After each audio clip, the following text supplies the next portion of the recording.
Scotland. The year is 1744. In the heart of Edinburgh sits the first church built in the city after the Reformation, Greyfriars Kirk. Surrounded by an allegedly haunted graveyard, the small parish church is spooked by the dead. Its ministers are dying young. Life expectancy in Britain is barely 30 years, and a growing number of the ministers' widows and children are left penniless and without a home. Enter Alexander Webster, a writer and minister of the Church of Scotland, and his fellow clergyman Robert Wallace, the founder of a renowned debating club, which from all accounts means mostly drinking. These two men, who share a proclivity for statistics and probabilities with their libations, have an idea to address the problem of the widows. The idea is a fund, but no ordinary fund. Rather than merely having ministers pay an annual premium to a pool of money that would be used to take care of widows and orphans, Wallace and Webster believe that premiums can be used for a fund that can be invested profitably. Two hard-drinking ministers have an idea for a bold money-making scheme. Sounds like the setup to a joke. In reality, it's the story of the creation of the first pension fund founded on data and real mortality rates. Wallace and Webster came up with a first-of-its-kind projection of how many beneficiaries that fund would have decades later and how much money could be generated to support them. The pair of clergymen laid a foundation that would hold strong for centuries to come. Life expectancies, risk analysis, how to provide for future generations. The issues they grappled with are no different from the ones facing pension systems today. Now, that brilliant invention of theirs is facing perilous times, and undoubtedly its greatest challenges. But, as we've learned over the course of this series, with great challenges also come great opportunities.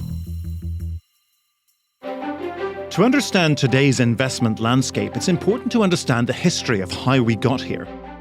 I'm Paddy Hirsch, and this is The Outthinking Investor, a podcast from PGIM that untangles the origins, present-day opportunities, and future possibilities of the financial tools we take for granted.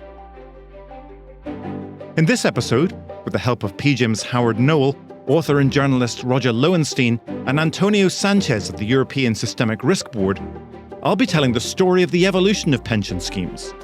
We'll trace their origins and examine their current predicament to understand their future possibilities. Pensions. They've long stood for security and peace of mind, but they have their origins in daring and risk-taking.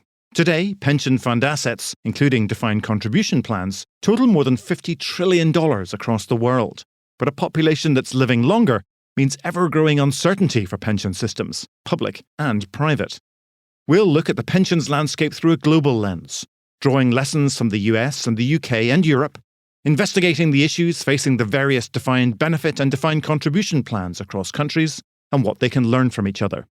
With factors from the pandemic to low interest rates to an ageing population, what will that landscape look like going forward? To some, the word pension may conjure up an image of someone with grey hair and a walking stick, which could make it hard for someone without grey hair to think that pensions could be relevant to them, or at least not without a few shots of whatever Wallace and Webster were throwing back. The term pension is an issue. I think people should think of them as savings plans with some legislative or tax planning around them. It's a pot of money, and that's how they should think of it. That's Howard Noel, a managing director of PGIM's Institutional Relationship Group in London. We have to acknowledge that more money, more of our personal money, has to go into these tax-efficient and flexible vehicles that have been established for our benefit. For decades now, Howard has been thinking and talking about retirement savings, explaining their importance to rooms full of people, or sometimes not so full. Back when I was doing pension presentations to employers in groups of 100 or so, and this was before people had PowerPoint and before animated presentations. And I think the trickiest thing is to get people in the room and to deliver the message around the pensions at their level and make it relevant to them. Retirement savings are, of course, incredibly relevant to everyone. Even though they vary across the world, they have the same fundamental principles, face the same daunting problems, and can learn from each other. To understand how, we need to understand how pensions became relevant in the first place. The general concept of pensions is simple enough. but the motivations behind them have always been complicated. The word is coming from pensio, that means a payment in the Latin.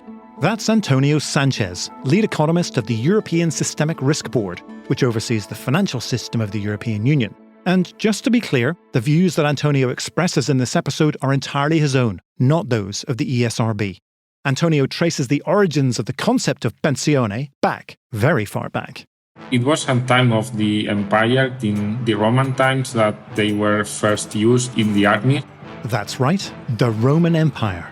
The days of Augustus Caesar, a mighty ruler who, it turns out, was a bit paranoid. And considering the fate of his great-uncle Julius Caesar, perhaps he should have been. Augustus worried that retired soldiers might rise up against him. And in 13 BC, he came up with a way to ensure he wouldn't end up in a pool of his own blood. He would pay those soldiers off. When a soldier of a certain rank was too old to be part of the army, he was given a piece of land where he could have a farm and to spend the last days of his life there. So then it evolved into a payment in coins. So he was given like a lump sum for the rest of his life. Augustus Caesar wasn't offering pensions as a grandly magnanimous gesture. He did it, shocker, out of his own interests. And so too did Otto von Bismarck, who made Germany the first country to adopt a national pension program in the 1800s. Anyone over 65 years old would be forced to retire, but all retirees would receive a pension. This was a political maneuver to fend off the Marxists who were rising in power. In the US, pensions grew out of the Civil War. The government felt an obligation to provide pensions to war widows and to injured soldiers. But pensions also grew with the rise of America's first corporations, the railroads. And they began not because the individuals who ran the railroads were incredibly generous people. They needed people to stay in the job. That's Roger Lowenstein, a journalist and the author of While America Aged, among other books. Life was precarious in the 19th century. Employment was precarious. And this is a way of saying, if you stay in the job, we'll actually take care of you when you're old, which was, a remarkable thing. When public localities like police, fire and teachers began to take care of their own, they did so for the same reasons as the railroads. They wanted to attract people to the vocations they provided. A defined benefit is wonderful, as long as the math adds up. Unfortunately, recent history is littered with instances in which the government or corporations weren't quite as precise in their math as Webster and Wallace. The clergyman's brilliance wasn't the idea itself, but the math behind it. Using breakthroughs in the fields of statistics and probabilities, Webster and Wallace were remarkably accurate. In 1744, they projected that by 1765 they'd have capital totaling £58,348. 21 years later, they were just £1 off. But the math behind pension funds got very fuzzy, and that fuzzy math produced disastrous results. Most notably in the early 1960s, when the car company Studebaker became a poster child of failed pension promises. It was unable to live up to its obligations, and workers saw their plans go up in smoke. Other corporations struggled to meet their obligations too. Many, like General Electric, decided that pensions were just too costly. They didn't want the burden. Pensions define the benefit, and the employer is on the hook for any shortfall. Companies didn't want that. So some of them went bankrupt and failed, and others so-called froze their pensions, which means that they stopped adding to the benefit each year. New employees didn't get benefits. Beginning in the 1970s, companies had a new option to offer employees: 401k plans. And this started a fundamental shift in the way Americans save for retirement. 401ks took off as bull market runs in the 80s and 90s pushed their accounts higher, and investors had boundless faith in the stock market. But two recessions in the 2000s erased those gains and prompted second thoughts about the 401k as a replacement for the old system of pensions. Retirees have become tasked with managing risks that were previously managed by defined benefit plans: longevity risk, inflation risk, market risk, interest rate risk, and other variables. Now, as the US has shifted to largely defined contribution, the UK and Europe have remained largely focused on defined benefit schemes. The UK isn't an asset management market, it's a liability management market. UK DB schemes have seen large allocations to liability-driven investment, with far lower exposure to equities than perhaps their US counterparts. The notion of the difference between being asset-driven and liability-driven should conjure up an image of a hare and a tortoise. The problem of underfunding facing the American market, a largely public pension issue in the US, is one that's less of an issue in the UK and Europe. Slow and steady has worked out well in the UK and Europe. But that doesn't mean that those plans have been perfect. Far from it. The rate of funding in the US and the UK, for example, does have a marked difference. And I think the potential rates of return being used by US actuaries is far greater than those in the UK. Now, the downside of this is that the growth assets have to work the risk budget much harder. In the prolonged search for yield post the global financial crisis, there's been a transition to alternative markets. With bond yields going down, it's not so easy to meet the long-term obligations that pensions require, and the possibility of zero, even negative rates, means that the search for yield will continue, Howard says. It makes it very difficult. The lower for longer environment continues to make it really challenging for DB schemes to fund those liabilities. They're having to look at different ways of meeting their funding requirement. Some of them that are further away from buying out or with lower funding requirements are beginning to consider private markets and alternatives and other types of assets that have public fixed income characteristics, but offer that additional yield. They're having to be more creative and perhaps source other asset classes that previously they haven't accessed that will allow them to pick up the funding pace appropriately. During the prolonged search for yield post-global financial crisis, there's been a transition to alternative markets, including illiquid assets. In the UK, there's been a recent push into alternative asset classes like real estate and infrastructure. Howard also notes that when it comes to DC schemes, their membership is growing. They already have more members than DB schemes, and the actual total market will exceed the DB market within the next 10 years. And like the US, they have investment restrictions on the asset allocation, and so the investment strategies vary significantly from defined benefit schemes. The shift into alternative assets in the UK has, of course, increased risk to pension funds and balance sheets to some degree. That's had a clear impact on the industry. The additional returns required from alternative and private market assets have been sought because of the low yielding environment in other mainstream asset classes. Some schemes are in a position whereby they need to make up more ground. Others are happy to have more of a barbell approach. And I think it comes back to, in addition to the increased returns from these assets, there's an element of diversification. There is an element of accessing broader global markets, which all help with higher rates of return. Howard thinks it's a trade-off. It's something that has proved popular with the more sophisticated funds that have been able to embrace this with their own investment strategy, and something that I think a lot of the investment consultants and advisors to the industry have felt comfortable introducing to perhaps smaller schemes to allow them to play in that space and perhaps provide them with more of an equal opportunity in able to access those asset classes that previously they wouldn't have considered. But ultimately, it comes down to using a smaller allocation more aggressively so that the overall risk of the scheme still remains appropriate. There's one big challenge that all retirement systems face. The world is aging. According to Roger, people used to live 10, 15 years on a pension if they were lucky. But over the last 50 years, life expectancy has risen, while the age at which people retire has pretty much remained the same. People are living, in many professions, public professions, a full 30 years on a pension. They're spending as much time on a public pension as they were in their working years. Literally, they may go into the police force at 25, retire at 55, and then live to 85. And they have to be supported at close to their last full salary. When you see the fire truck, if you see, say, 3 firefighters in the fire truck, you're now really paying for 6 firefighters because there are just as many retirees as ones on the truck. And that becomes a whole new conception of retirement. It's obviously a whole new burden for the public sector. It's one thing to say that it's a sunset of life, but now it sort of starts at, 3 p.m. So that goes a lot longer. That's a lot more expensive. And there's something else going on.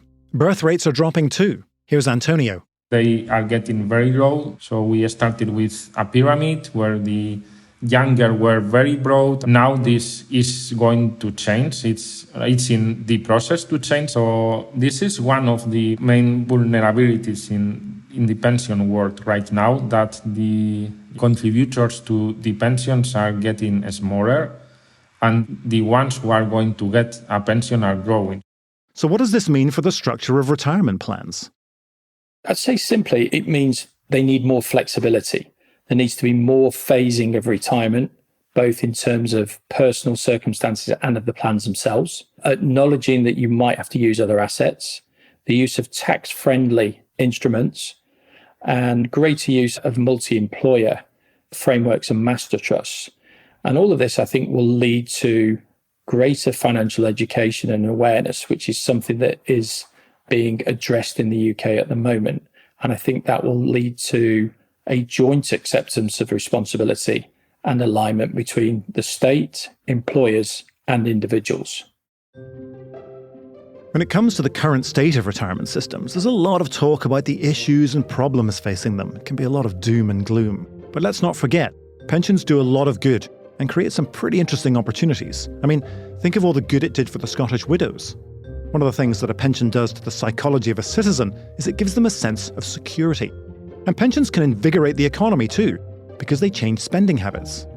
So in the lack of the pension funds, we could think that there would be less of the consumptions when they are young, because they would think that I'm going to earn this amount of dollars and I need to expand all of them over the time that I expect to live. Yes, there's a lot of money that has to go into a pension fund in order for it to survive and thrive. And yes, that does take money away from other parts of the economy. But spending by younger people, because they feel secure, offsets that effect. The money doesn't go away.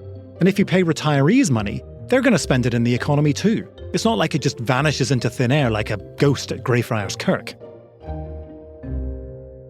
What a pension is doing, it gives some chance to the elderly to keep their consumption. So from a certain point of view, this is also good for the economy as a whole. They can also help address big problems like inequality.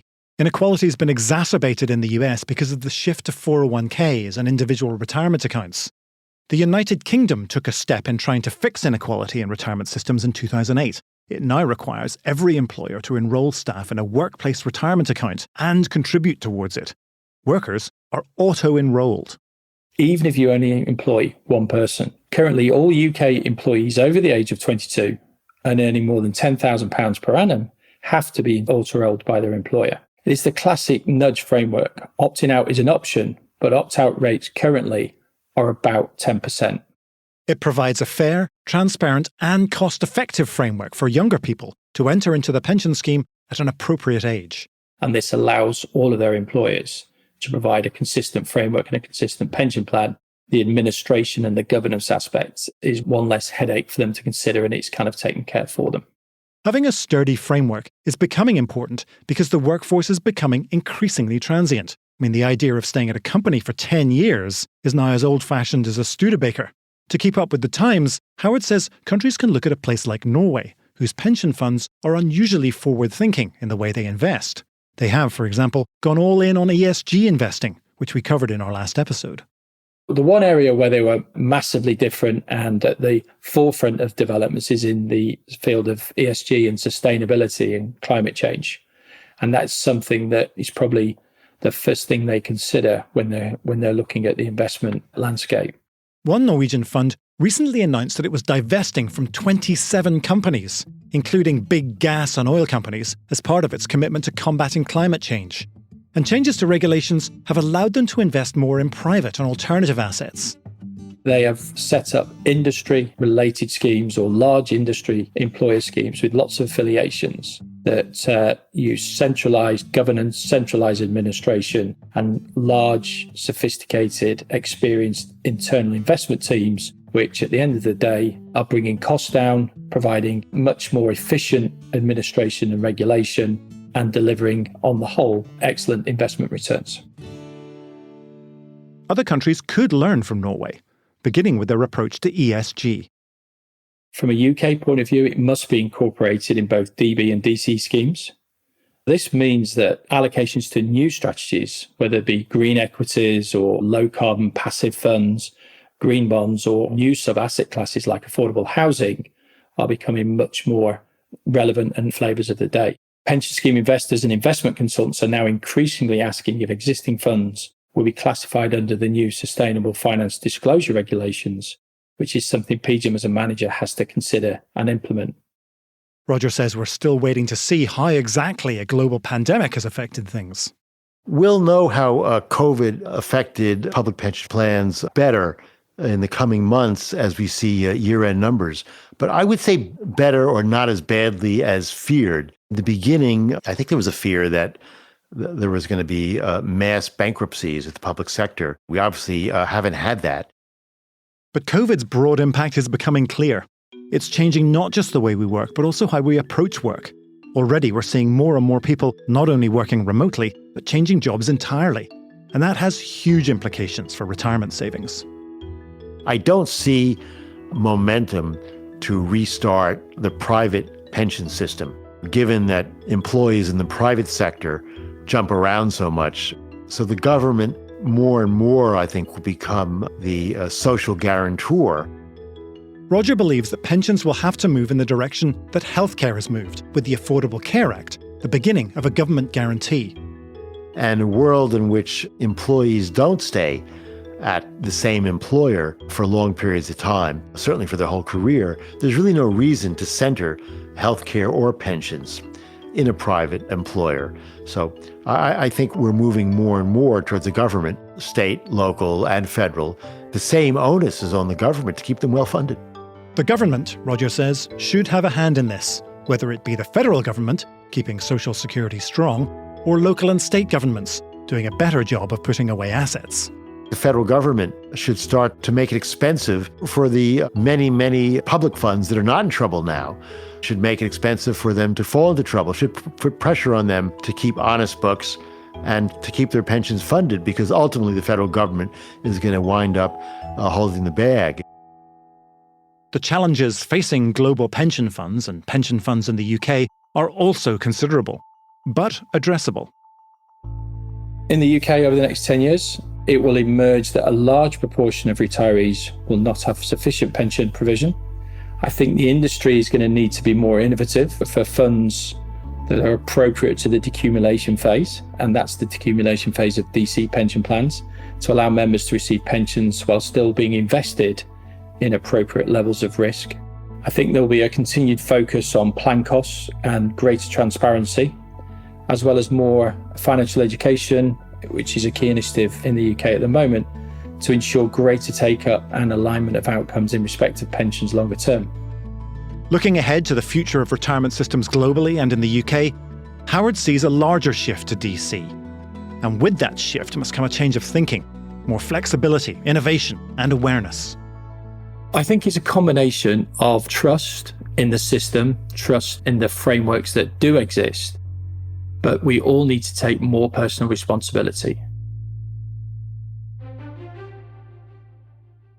Greyfriars Kirkyard, that small parish church in Edinburgh, is still there. In fact, it's become known as the most haunted graveyard in the world, inspiring legends and even a book series about a certain boy wizard. Author J.K. Rowling has said that Greyfriars Kirkyard inspired a number of characters in her Harry Potter books, which have sold 500 million copies and led to 8 movies. But it turns out that Greyfriars' most lasting contribution may have actually been to the world of finance, to your retirement account, and to your future. Thanks to PGIM's Howard Noel, to Roger Lowenstein, and to Antonio Sanchez for talking with us. More episodes of The Outthinking Investor are coming soon.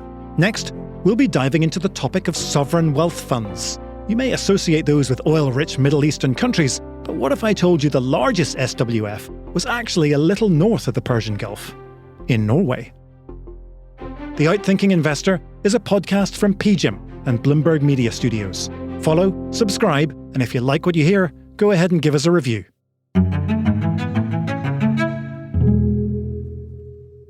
This podcast is intended solely for professional investor use. Past performance is not a guarantee of future results. All investments involve risk, including the loss of capital. PGIM is not acting as your fiduciary. The contents are for informational purposes only, are based on information available when created, and are subject to change. It is not intended as investment, legal, or tax advice and does not consider a recipient's financial objectives. This podcast includes the views and opinions of the authors and may not reflect PGIM's views. PGIM and its related entities may make investment decisions that are inconsistent with the views expressed herein. This podcast should not be reproduced without PGIM's prior written consent. No liability is accepted for any direct, indirect, or consequential loss that may arise from any use of the information contained in or derived from this podcast. This material is not for distribution to any recipient located in any jurisdiction where such distribution is unlawful. PGIM is the global asset management business of Prudential Financial Inc., which is not affiliated in any manner with Prudential plc, incorporated in the United Kingdom, or with Prudential Assurance Company, a subsidiary of M&G plc, incorporated in the United Kingdom. Copyright 2021. The PGIM logo and the rock symbols are service marks of PGIM's parent and its related entities, registered in many jurisdictions worldwide.